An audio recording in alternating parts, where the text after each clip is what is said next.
67 sold to American. The Jack Benny Program, presented by Lucky Strike. Be happy, go lucky, be happy, go lucky strike, be happy, go lucky strike today. Friends, the enjoyment of a cigarette depends on the way it tastes, and Lucky's taste better than any other cigarette. Here's why. The taste of anything depends on two things: what it's made of, how it's made. Now, in a cigarette, you've got to begin with fine tobacco. That's right, there's no substitute for fine tobacco. Don't let anybody tell you different. And LSMFT, Lucky Strike means fine tobacco. But that's not all you get in a Lucky Strike. You get unexcelled quality as well. This is why every Lucky Strike is round and firm, without annoying loose ends to stick to your lips. It's why Luckies are always fresh and smooth smoking. Yes, you can depend on Lucky's fine tobacco and superior workmanship to make Lucky's smooth, mellow, better tasting from first puff to last. Try a carton soon. You'll discover Lucky's taste better than any other cigarette. So be happy, go Lucky. Be happy, go lucky, be happy, go lucky strike, be happy, go lucky strike today.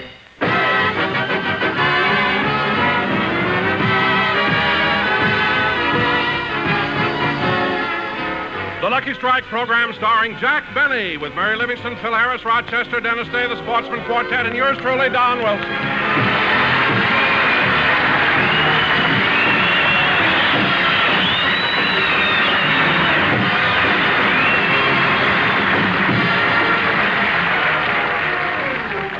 And now, ladies and gentlemen, it is with great pride that I bring you the star of our show. The man who was the inspiration for that beautiful ballad, Too Young.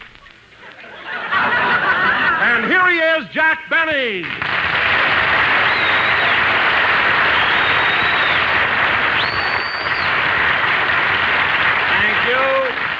Thank you. Hello again, this is Jack Benny talking, and Don, that was a very clever introduction.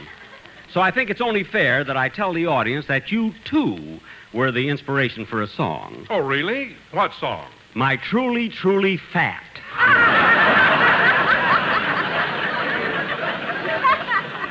Don, here it is, only the second program of the season, and already you had to give me a sarcastic introduction. Sarcastic? Jack, believe me, I didn't mean it to be. Oh, you didn't mean it to be, huh? Well, look, Don, we have a long show to do tonight, so let's not... Jack, if I had any idea that you would misconstrue what was meant to be a compliment, I certainly wouldn't have said it. Okay, let's forget it. And now, ladies and gentlemen... I can't forget it. I wouldn't say anything to hurt you for the world. All right, Don. As a matter of fact, when I thought of that introduction, I told it to my wife, and she said, Donald, that was beautiful. I'm so glad you're not going to say anything to make that old goat unhappy.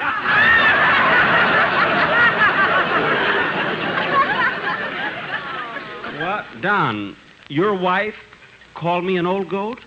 Well... Don, does your wife know about the new contract I gave you? Well, yes, Jack, and it's not so different. I've always worked from week to week. Well, this year you're working from word to word. I can fire you between LS and MFT. Now go and sit down. Now, wait a minute, Jack. Huh? If you feel that my services are no longer needed on this program, just say the word and I'll go. Don, forget it. Sit down, will you? Ladies and gentlemen, tonight we're going to do a very... Oh, hello, Mary. Hello, Jack. I'm sorry I'm late. Oh, that's all right. I'll tell you what happened. I was driving down Sunset Boulevard. I made a left turn from the wrong lane, and a cop stopped me. No kidding. Did you get a ticket? Well, he was going to give me one, but I talked him out of it. Oh. I told him I was a working girl, and I didn't have much money, and right now it was especially tough on me because I was sending my brother through college. Well, did he believe that? He didn't seem to, so I opened my purse to show him my brother's picture. But I was so nervous I showed him a picture of my sister Babe instead. Oh, then you were really in trouble. No, it worked.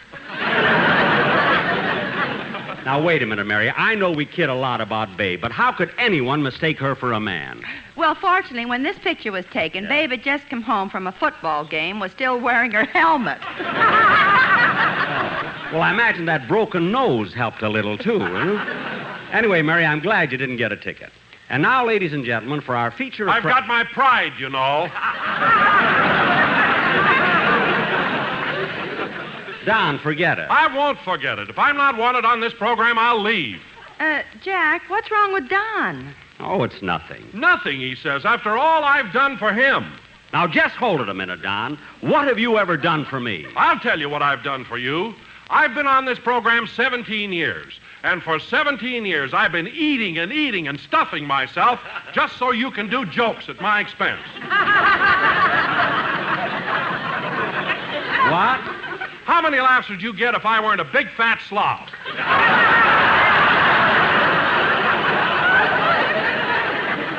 Don Wilson, I've never called you that. Well, you've thought it many a time. Jack Benny, you ought to be ashamed of yourself. Ashamed of myself for what? I knew this whole thing would be twisted around where it would all be my fault. My mother hates you, too.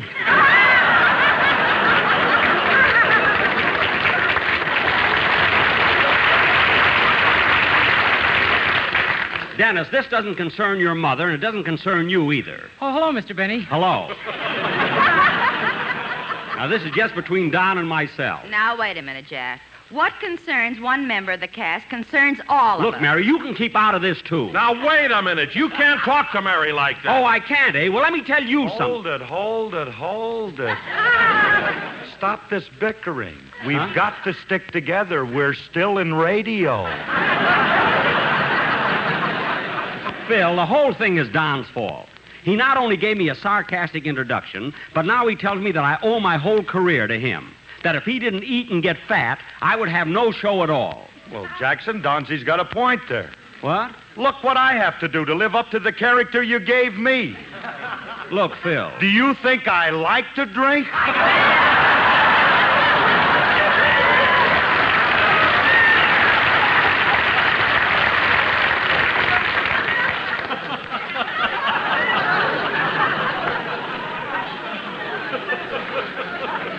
Huh? Do you think I like to spend my time in pool rooms and cocktail bars and staggering home at 4 o'clock in the morning? Do you think I enjoy that?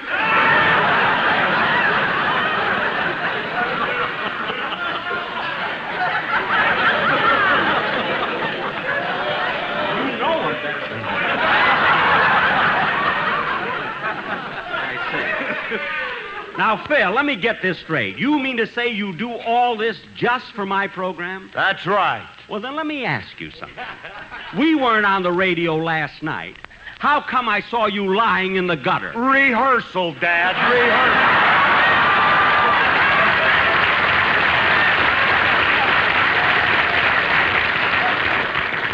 Well, Phil, in that case, I owe you an apology. Is there anything I can do to make amends? Well, I'm not sure. What does amends mean? Just forget it. Now, look, kids. Now, look, I've listened to all your complaints. Don claims he stuffs himself at the table so he can be fat for my program. Phil claims he drinks a lot so he can remain in character just for my show. Well, let me tell you something. I make sacrifices, too, to get laughs. Do you think it's easy for me to be stingy and cheap?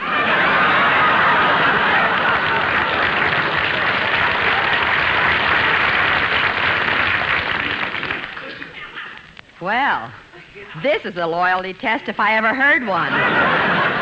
Never mind. Now, Dennis, it's time for your song. What are you going to sing? Mary Rose. Good. I was going to sing Too Young, but I didn't want to start another fight. All right.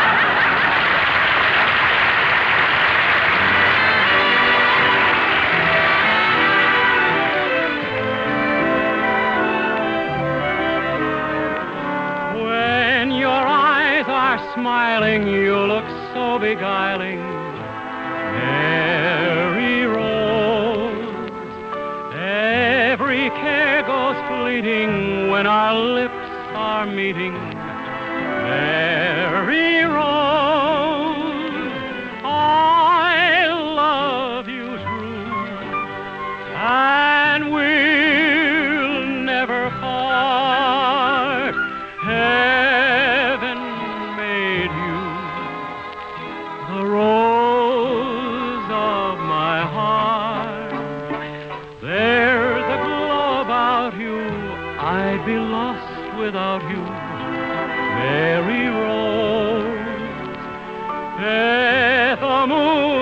penny, you're as sweet as any rose that grows soon down the aisle in white wedding clothes. You'll look oh so pretty when they throw confetti, Mary Rose.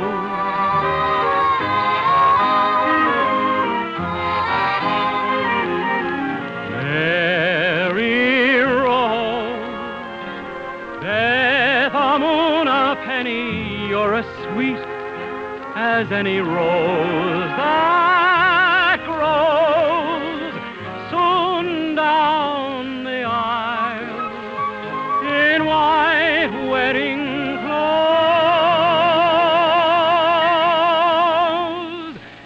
You look oh so pretty when they throw confetti,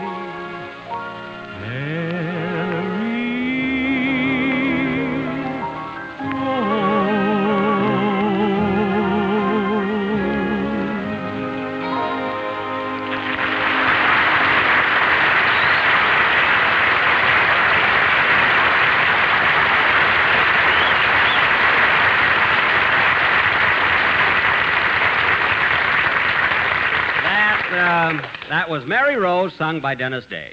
And now, ladies and gentlemen... Well, that's certainly a fine way to start a season. What? I just sang a song and you didn't even compliment me. Look, Dennis, I don't have to compliment you every time you sing a song. After all, you're getting paid, aren't you? No.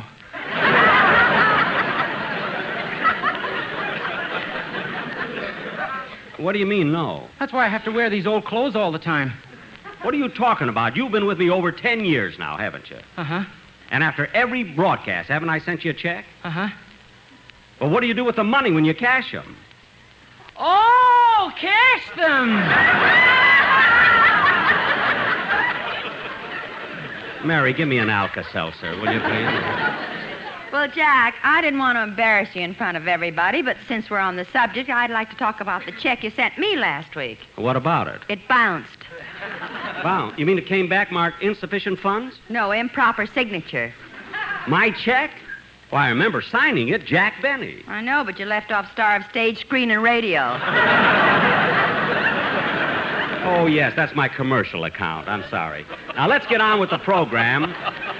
Unless the delegate from Encino has a complaint. Phil, is there anything wrong with your check? No, I just show it to Alice. We have a good laugh, and that's the end of it.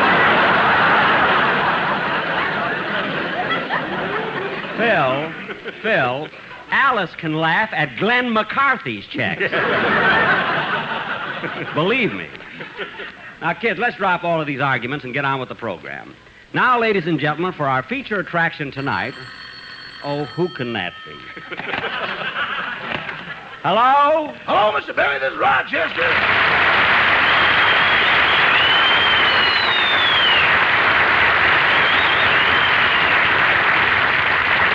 Rochester, I'm just ready to do a play. What do you want? Well, boss, don't get mad, but I broke one of your golf clubs. Rochester, you had work to do. Why'd you go out and play golf? I didn't go out. I used them to clean the house. Now, that's ridiculous. How could you clean house with golf clubs? Easy. I wrap rags around the driver and use it to mop the floors. What? I did the kitchen in 4 strokes, the pantry in 5. I had trouble in the hall, but coming through the den, I was 3 under par. Well, if there's any way of making play out of work, you'll find it. I'm surprised you didn't try this little trick of yours in the living room. Oh, I wanted to, but that dust on the piano is worse than a sand trap. That I know. It's your fault, too. Now, Rochester, put away my golf clubs. Rochester, honey, hang up that phone and let's finish the game.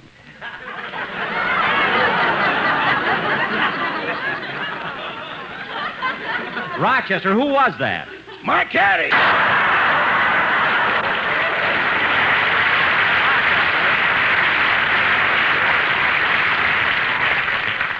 I'll be home in about an hour, so you better have dinner ready. Yes, sir. Goodbye. Goodbye. Oh, say, boss. Now what? That check you gave me last week that had my first raise in salary bounced.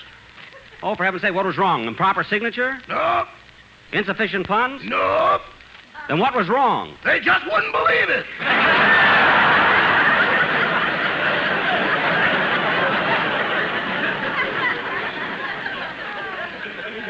Oh, well, we'll have it notarized. Don't worry. Goodbye. Goodbye.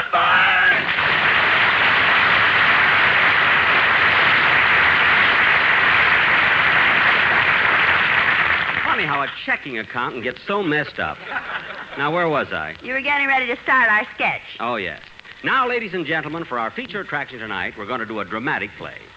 Our version of Warner Brothers' great Technicolor production, Captain Horatio Hornblower. Now, in this sketch, I will play the part of Captain Horatio Hornblower. Naturally. Now, Mary, you're going to play the part that Virginia Mayo played in the picture. Oh, Lady Barbara. That's right. And towards the end of our sketch, you're delirious with yellow fever. And while I'm nursing you through your crisis, you fall madly in love with me. I bet I know why. Why? While I was delirious, you looked like Gregory Peck. Thank you. Anyway, you're Lady Barbara, and you were sent on a special mission by the Duke of Wellington. Hey, he's got a great orchestra. That's Duke Ellington.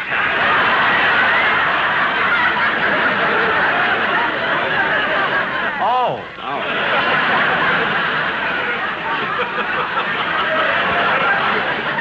Now, Phil, you're going to be the first mate, and Don, you're going to play the part of an admiral. Well, an admiral. That sounds real important. It is, Don. You're going to be one of the biggest admirals. You have a 19-inch screen.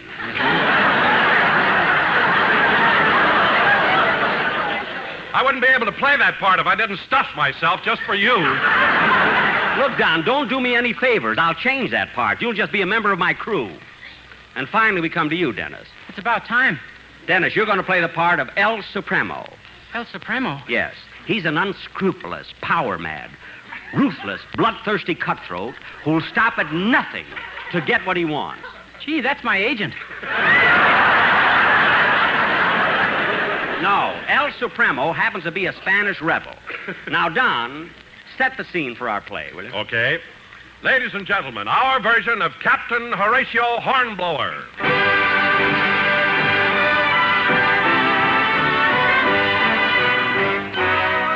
In the year of 1807, all that kept Napoleon from dominating the entire world was England's gallant navy. One of England's smaller ships was the Lydia, a wooden sailing vessel carrying only 32 cannon. But making up for what she lacked in firepower was the bravery, wisdom, seamanship, and daring of her commander, Captain Horatio Hornblower. That's me. Naturally. Quiet, Dennis. Continue, Don. Right now, with the air dead calm, the men are out in boats trying to tow the Lydia into a wind.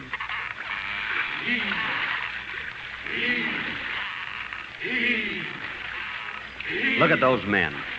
Well might Napoleon fear the likes of them. They've gone without fresh fruit for a year, without bread for 7 months, without water for days, and for 6 whole weeks, they haven't heard "Come On to My House."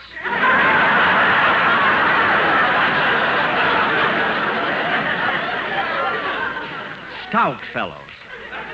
You're right, Captain, and that's why I'm afraid the men might mutiny. They haven't touched land for nearly a year. They're going crazy for the sight of a woman. Why? You wouldn't understand.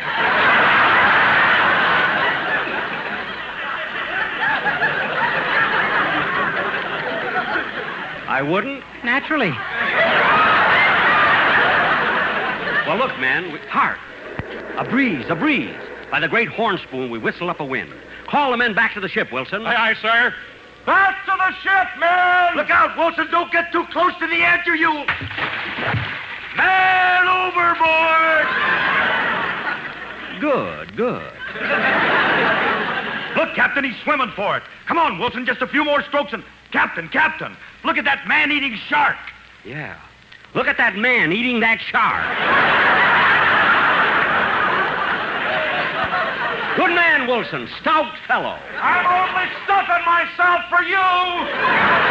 Never mind. Climb aboard, Wilson. Captain Hornblower, look. There's a ship off the port side. Let me take a look at it. Hand me your glass. Here you are, sir. Not that one, the one you looked through. What does she look like, Captain? She flies the French flag, but she's no man of war. She'll soon surrender. Mate, fire a shot across her bow. One shot across the bow. Fire!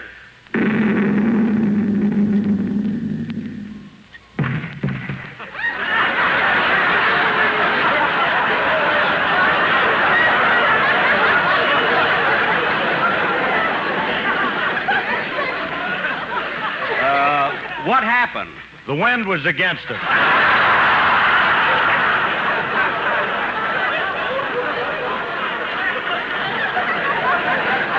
Oh. Shall I fire another shot, Captain? No need for that. She's running up the white flag. Send a boat over and bring back the prisoners. I'll be in my cabin. Aye, aye, sir.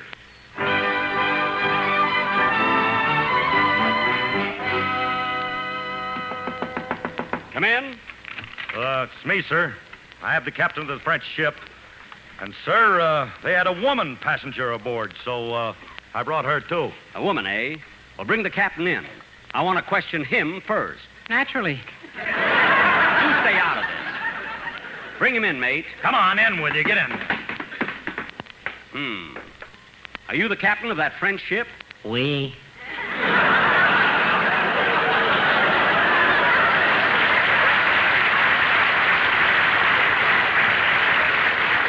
And you sail from the port of Marseille? Oui.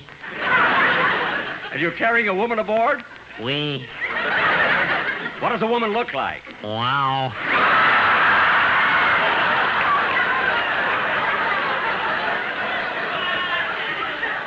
Wow? Oui.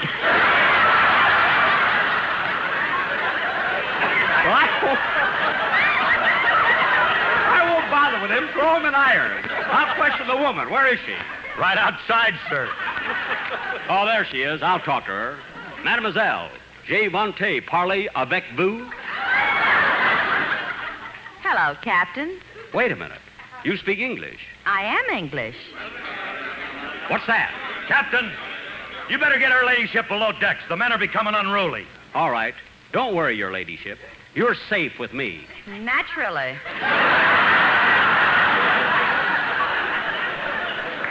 Thank you, your ladyship. Now just come along with... Ship off the starboard bow! What kind is she? She's a Spanish galleon. A galleon? Good, that's a quart for each of us.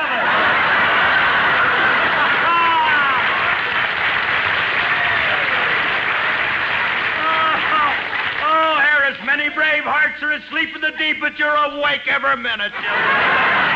Last year, by this time, he'd be gone already. All right, men, clear the decks for action. Wait, Captain. The Spaniards are putting out a small boat. Yeah, and look, standing in the prow is El Supremo, and 4 of his crew are rowing him this way. One of them is rowing with a guitar.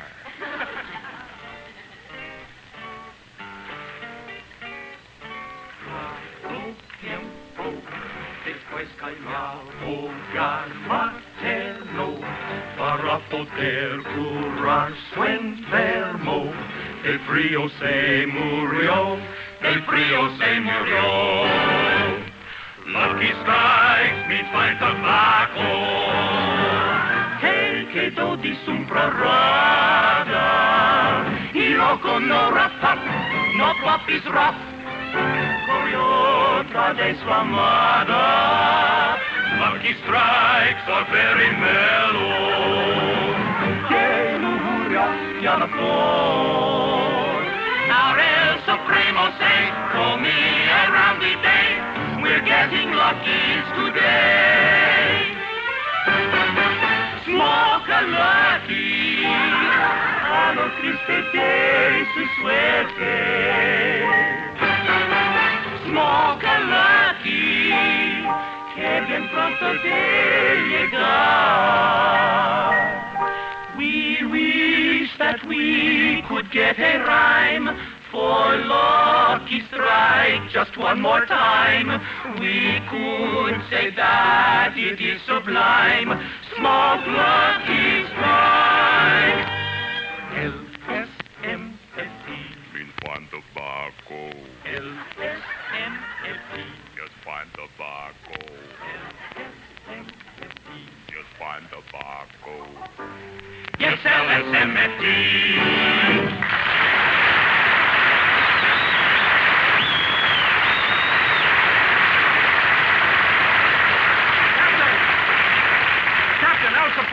is alongside us. Mate, prepare to fire a salute in El Supremo's honor, and be ready to pipe him aboard. Aye, aye, sir. Guns, fire! Company, attention! In honor of El Supremo! Pipe them aboard!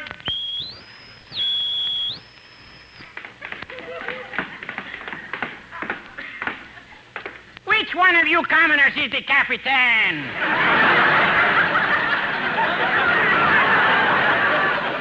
I am El Supremo. When you saw me approach, you fired an 11-gun salute. That's right. I hope you liked it. Like it, pig, I am insulted. I am El Supremo. I am accustomed to a 23-gun salute. But El Supremo, I can only use 11 guns. But you have many more. What are you doing with the rest of the guns? I'm making puffed rice. It's awfully good with the... Quiet, commoner. One so lowly as yourself does not speak direct to El Supremo. If you have anything to say, discuss it with my Prime Minister over there. Yes, sir. Excuse me. Are you El Supremo's Prime Minister? See? Is it true that he holds his prisoners for ransom? See? And is the ransom 1,000 bushels of beans? See? What kind of beans? Soy.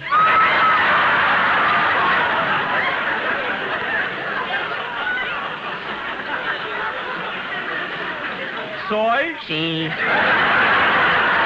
Wait a minute. Haven't I seen you before? See? Where? A few minutes ago, I was the French Capitan. The French captain? Oui. We? See? Wait a minute. This doesn't make sense. How can you be a French captain 1 minute and a Spanish prime minister the next? I'm also a woodpecker. What? Well, that does it. You've ruined the whole thing. I'm going to finish this sketch. I'm going home. That's all, folks.